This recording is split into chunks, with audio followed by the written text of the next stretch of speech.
பேரறிஞர் அண்ணா அவர்கள் முன்வைத்ததில் ஆங்கிலம் கட்டாயம், இரண்டாவது மொழியாக தாய்மொழி எதுவினால் படிக்கலாம் என்று சங்கரையா சொன்னார்கள். ஆங்கிலம் கட்டாயம் இல்லை, தமிழ் தாய்மொழி கட்டாயம், இரண்டாவது மொழியாக ஆங்கிலம் இருக்க வேண்டும் என்று சொன்னார். இனிமேல் தமிழ்நாட்டில் NSS நிகழ்ச்சிகளில் ஹிந்தி ஆணை சொற்கள் இருக்கக்கூடாது. ஒன்றிய அரசு ஹிந்தி ஆணை சொற்களை நீக்க வேண்டும். அப்படி நீக்க தவறினால் தமிழ்நாட்டில் NSS முற்றிலும் களைத்து வீசுவோம் என்று அண்ணா பேசினார். இருமொழி கொள்கையில் நேற்றைக்கு சாய்நாத் மிக அழகாக ஒரு கட்டுரை நேற்றைக்கு முன்தினம் எழுதியிருக்கிறார். ஹிந்தி மொழிக்கு 150 வயசு தான் ஆகுது. 150 வருஷத்துக்கு முன்னாடி ஹிந்தியில் ஒரு படைப்பு, ஒரு இலக்கியம் எழுதப்படலை. போஜ்புரியிலையும் மைத்திலியிலையும் அவத்தியிலையும் தான் எழுதப்பட்டது என்று எழுதியிருக்கிறார். மிக விரிவான ஒரு கட்டுரை அது. ஆச்சரியமாக இருந்தது எனக்கு அந்த கட்டுரையை படிக்க. நேற்றைக்கு முன்தினம் சாய்நாத் அவர்கள் எழுதிய கட்டுரையினுடைய ஏறக்குறைய அனைத்தையும் 1954 தமிழ்நாடு சட்டமன்றத்தில் தோழர் பி. ராமமூர்த்தி பேசியிருக்கிறார்.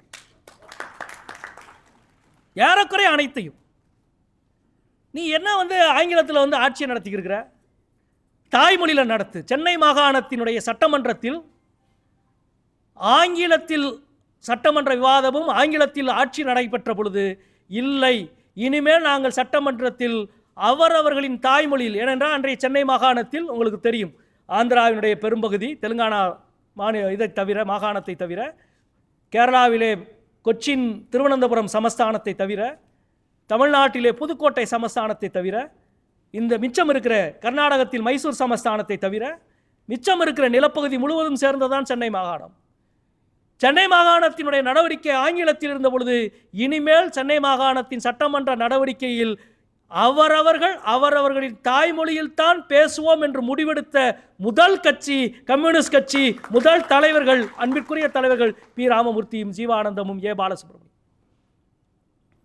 ஆச்சரியமாக இருந்தது. மும்மொழிக் கொள்கைக்கு எதிராக, மும்மொழிக் கொள்கை ஏன் வேண்டாம் என்று அண்ணா பேசினார். அந்த அண்ணா வைத்த தீர்மானத்துக்கு மீது தோழர் சங்கரையா அவர்கள் பேசினார்கள்.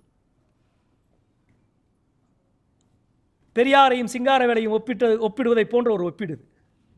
மும்மொழி கொள்கை ஏன் எங்களுக்கு வேண்டாம் என்ற அனல் பறக்கிற ஒரு உரை அண்ணா நிகழ்த்திய உரை. அந்த உரையினுடைய கடைசி வார்த்தை என்ன தெரியுமா?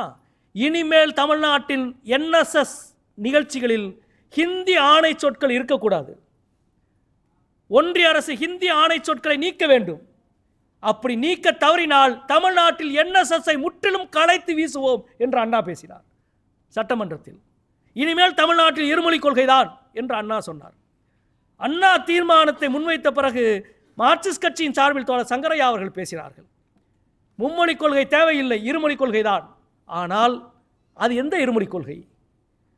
பேரறிஞர் அண்ணா அவர்கள் முன்வைத்ததில் ஆங்கிலம் கட்டாயம், இரண்டாவது மொழியாக தாய்மொழி எதுவினால் படிக்கலாம் என்று இருந்தது. சங்கரையா சொன்னார்கள், ஆங்கிலம் கட்டாயமில்லை, தமிழ் தாய்மொழி கட்டாயம், இரண்டாவது மொழியாக ஆங்கிலம் இருக்க வேண்டும் என்று சொன்னார்.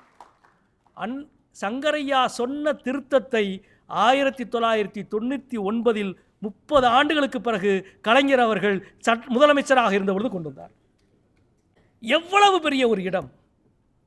அரசியலில் தெளிவும் நேர்மையும் கூர்மையும் மக்களுக்காக மட்டுமே சிந்திக்கிற ஒரு இயக்கத்தினுடைய பிரதிநிதிகளாக, தலைவர்களாக இந்த வாழ்க்கைக்கு எவ்வளவு செய்துவிட்டு போயிருக்கிறார்கள்.